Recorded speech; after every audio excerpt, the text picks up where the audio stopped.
Hi everyone, welcome back to another installment of the Service Advisor 101 support, if you will. And we're on to element 2, reverse engineer, and we're talking today about the second snippet, which is high performing service advisors plan their day wisely. So let's get into it. So we're on page 8. Let me scroll very quickly down to page 8, and we will be able to see where high performing service advisors plan their day wisely. Okay, so every service advisor should handle somewhere between 10 to 15 repair orders per day, brand depending. Now, I'm just going to jump in here as well and say that there are dealerships I'm working with that do between 5 and 8. I think there is more in the service advisor than your service manager realizes, and that they could be actually doing a little bit more than that. Get into 9 and 10. And again, these are not all retail. They're not all warranty. They're not all diag jobs. They're a good fair mix across the board. On the other side of the coin, I've got dealerships who do 18 to 25, and to them I say you're absolutely crazy, because high performing service advisors do not do well with just transacting with customers. They do extremely well with connecting on an emotional level with our customers and helping them want to come back and do business with them again and again and again. High performers do not treat all of these repair orders the same. They have this magical ability to structure their day around the cards or the repair orders that they're dealt. Does it go perfectly every time? Hell no.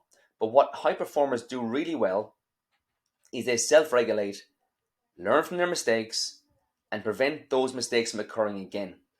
Perhaps you think a stressful work environment is normal. It's not the norm for high performers.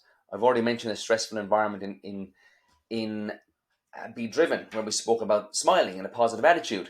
Like, you can recognize these things really early when I'm consulting with a dealership. So it's almost like these high performers have a crystal ball where they can predict what's going to happen during the day. In element 5, we will discuss emotional intelligence, EQ, and the factors that will help you grow into a high performer. Begin to grow from a reactive to a proactive state and watch the results multiply. What you may be used to doing is running around in the same reactive circles every day, doing the same thing again and again, expecting a different result. This is crazy. Emotional intelligence is the opportunity here. So that is the text from the book on page 8. And I just want to delve a little bit more into it. Being able to plan your day wisely. Now, I'm going to talk about my friend here, and perhaps you're one of these, or maybe you have a colleague who is one of these. And my friend is a service advisor that I call or know them as the 2 o'clock service advisor. The 2 o'clock service advisor. Because what they do is they will ask a customer, hey, what time do you want your car back? Or what time are you planning on coming back? Or what time do you want to pick your car up at? And to me, that's an insane question, because what the customer will say is they'll go, well, when will it be ready? And the advisor will say, well, sometime around 2 o'clock. And the customer says, okay. Now, what we haven't figured out is whether or not the customer is actually going to be even available to come back at 2 o'clock. Is the customer working all day? Are they local? Do they want us to keep it overnight? And it also depends on what the vehicle is even in for. Like, this is not just about service or maintenance. It's also about recalls, and it's also about diagnostic jobs, where the service advisor at the front is preconditioned to ask a ridiculous question. And the ridiculous question they ask, as I said to you, is what time do you want the car back at? And right now, if your service advisors are asking that question, it's insane. It's what I call a stupid thing that a service advisor asks. Okay, so evolve from that to better questions. Now, what better question could we ask? Well, at the end of the day, excuse the pun, your customer is going to be doing something for the duration of the day. They're going to be doing something for the duration of the day. And it's important that we uncover what that is. Now, this does not really apply to wait jobs or jobs that are express service, for example, where a customer is waiting in your lounge room. It's ideally designed for customers who are going to be leaving for the day, whether it's to work or for leisure or whatever it is. and then planning a pickup time with them, be it after hours, be it at 4:30, 5 o'clock, 6 o'clock, whatever time you close at, or whatever time they finish work at. So the better question is, hey, are you working today? Are you off today? And they'll probably tell you. And from there you can go, well, seeing as you're finishing today at 4 o'clock, if I have it ready for 3:30, would that help you? And you know what the customer would say? Yes, that would help. Thank you so much. And they'll be thanking you for the advice that you've just given them, or for the assistance that you've just provided. But not a lot of service advisors I've seen out there, and perhaps you're one of these, I will ask a question like that. They will ask, their go-to question is, what time do you want the car back at? And for me, that's a crazy question. It's an absolutely crazy question.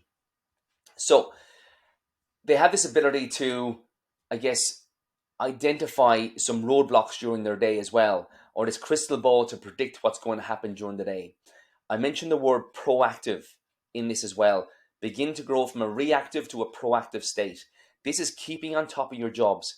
This is keeping on top of the technician. This is working in conjunction with your workshop manager. This is leveraging technology to go, hey, where's my job right now? It's 2024, when at time of articulation. And if you're still writing things down on documents to track your day, email me, because it's not good enough.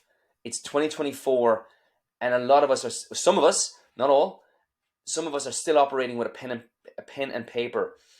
Don't get me wrong, I still love a pen and paper. I still love to write things down.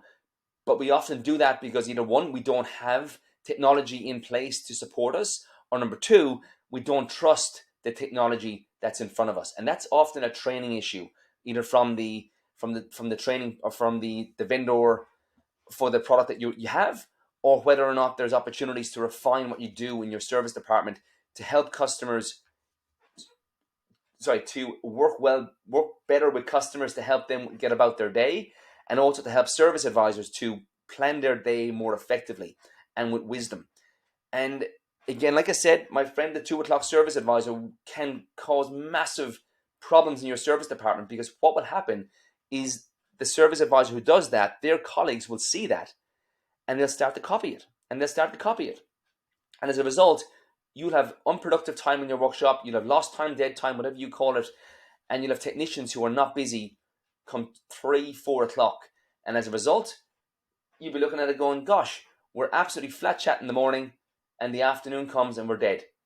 That's a service advisor issue that you as a service manager needs to remedy. And it's often down to that ridiculous question that we ask a customer. Evolve it, improve it, and reap the benefits. Reap the benefits.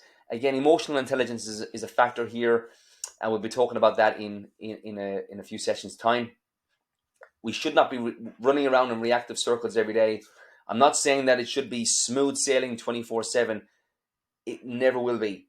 But what high-performing service advisors won't let happen to them is that they will just operate with the same mindset every day. They're looking for growth. They're looking for refinement. They're looking for improvements that are going to help them achieve their personal goals, whether it's financial or whether it's just internal satisfaction, like we said in module 1 or in session 1. They have this magical ability to structure their day around the repair orders that are dealt. They know exactly what's going on with any of their repair orders as they journey through the day. They have leveraged technology to make their lives easier, not harder. And if you've got software technology in place in your dealership that you feel is causing you your job to be harder than it needs to be, please send me an email, Kieran@service101.com.au, because you probably either haven't been trained properly on it, it probably hasn't been implemented correctly, and there's definitely a gap and an opportunity for you to get more out of it. And that's addressed to both you as a service manager or you as a service advisor. There's opportunities galore to just refine and polish some of these systems to get better results. Again, I've worked with hundreds of dealerships through the years, and there isn't much I haven't seen, or there isn't much that I haven't given my opinion on, or have learned new strategies and approaches on. There's some dealerships I work with, and they're gone paperless. They know exactly where every single repair order is at any stage in the journey, and a customer is signing in and out on a digital document. That's the way forward, and in many ways, it's actually a lot easier than you realize. So, with that said, let's move on to the reflection page, which is on page 10. And we say here, how do you rate your ability to plan your day wisely? Again, it might be a difficult question for you to answer, but what I'm really looking for you to go here is, how stressed am I every day? How hard is work? How blinded am I about the awareness of where a pay rotor is as it's journeying around the workshop, the parts department, into workshop control, and back out to me as a service advisor? How do I know where everything is? How can I plan my day? How can I keep on top of things and operate in a proactive instead of a reactive approach? And what are 3 things that you could do today, not 3 months' time, 6 months' time, today, to increase your rating? And if one of those is sending me an email going, Kieran, this software is driving me crazy, do that. Again, it'll be a bit of time before I come back to you, but I promise to come back to you. What are 3 things you can do today? Talk to your supplier, talk to your workshop manager, talk to your service manager, talk to your technicians, get feedback from them. Your detailing, your car washing department is also under a lot of pressure as well, because every job's going out at 2 o'clock. Your financial controller, the person in charge of the dollars at your dealership, is also looking at this going, we've got a lot of dead time here, unapplied time. And it's all down to that question of what time do you want your car back at? Keep an eye on it. Evolve from being a 2 o'clock service advisor to a all-day service advisor, and that is where high performance comes into play. I wish you well, and I'll see you on the next lesson. Thanks for joining me.